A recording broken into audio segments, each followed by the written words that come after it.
ನಿನ್ನೆ ದಿನ ದಾವಣಗೆರೆ ಜಿಲ್ಲೆಯ ಹರಿಹರ ಪೊಲೀಸ್ ಠಾಣೆ ವ್ಯಾಪ್ತಿಯಲ್ಲಿ ಬರ್ತಕ್ಕಂಥ ಒಂದು ಗ್ರಾಮದಲ್ಲಿ ನಮ್ಮ ಪೊಲೀಸ್ ಸಬ್ ಇನ್ಸ್ಪೆಕ್ಟರ್ ಒಂದು ಖಚಿತ ಮಾಹಿತಿಯ ಮೇರೆಗೆ ಅನುಮಾನಾಸ್ಪದ ವ್ಯಕ್ತಿಯೊಬ್ಬನ ವಶಕ್ಕೆ ಪಡೆದು ವಿಚಾರ ಮಾಡಲಾಗಿ ಈ ಸದರಿ ವ್ಯಕ್ತಿ ಸುಮಾರು 20 ವರ್ಷ ವಯಸ್ಸುಳ್ಳ ಈತನು ಮೂಲತಃ ಉತ್ತರ ಪ್ರದೇಶದ ವಾಸಿಯಾಗಿದ್ದು ಸುಮಾರು 15 ದಿನಗಳ ಹಿಂದೆ ಹರಿಹರ ಗ್ರಾಮಾಂತರ ಪೊಲೀಸ್ ಠಾಣೆ ವ್ಯಾಪ್ತಿಯಲ್ಲಿ ಬರ್ತಕ್ಕಂಥ ಒಂದು ಖಾಸಗಿ ಫ್ಯಾಕ್ಟ್ರಿಯಲ್ಲಿ ಪೇಂಟಿಂಗ್ ಕೆಲಸಕ್ಕಾಗಿ ಬಂದು ಅಲ್ಲೇ ಹತ್ತಿರದಲ್ಲಿರ್ತಕ್ಕಂಥ ಒಂದು ಗ್ರಾಮದಲ್ಲಿ ವಾಸ ಮಾಡ್ಕೊಂಡಿದ್ದರು.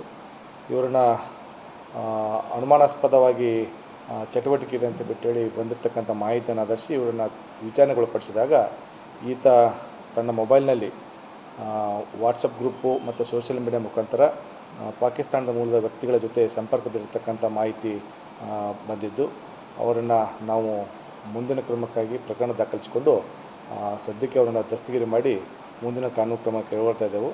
ಈಗಾಗಲೇ ಈ ಪ್ರಕರಣಕ್ಕೆ ಸಂಬಂಧಪಟ್ಟಂತೆ ಹರಿಹರ ಗ್ರಾಮಾಂತರದಲ್ಲಿ ಪ್ರಕರಣ ದಾಖಲಿಸಿಕೊಂಡು ಏನು ಅನುಮಾನಾಸ್ಪದ ವ್ಯಕ್ತಿ ಸುಮಾರು 20 ವರ್ಷ ವಯಸ್ಸುಳ್ಳ ಈತನನ್ನು ದಸ್ತಗಿರಿ ಮಾಡಿ ಮುಂದಿನ ಕಾನೂನು ಕ್ರಮವನ್ನು ಕೈಗೊಳ್ತಾ ಇದ್ದೆವು.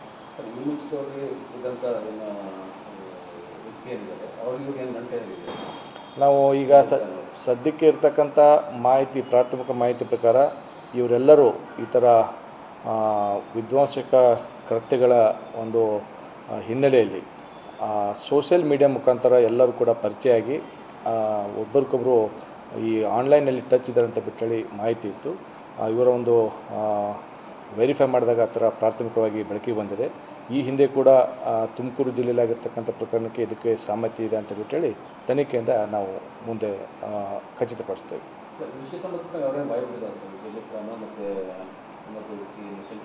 ಇಲ್ಲ, ಈಗ ಸದ್ಯಕ್ಕೆ ನಾವು ಈಗ ಇರ್ತಕ್ಕಂಥ ನಮ್ಮ ದಸ್ತಗಿರಿ ಮಾಡಿರ್ತಕ್ಕಂಥ ಸಸ್ಪೆಕ್ಟನ್ನು ನಾವು ವೆರಿಫೈ ಮಾಡ್ತಾಯಿದ್ದೆವು. ಮುಂದಿನ ದಿನಗಳಲ್ಲಿ ವೆರಿಫೈ ಮಾಡಿ ಇದಕ್ಕೆ ಸಂಬಂಧಪಟ್ಟಂತೆ ಎಲ್ಲ ಸಾಕ್ಷ್ಯಾಧಾರಗಳನ್ನ ಕಲೆ ಹಾಕಿ ಸೂಕ್ತ ಕ್ರಮ ಕೈಗೊಳ್ತೇವೆ.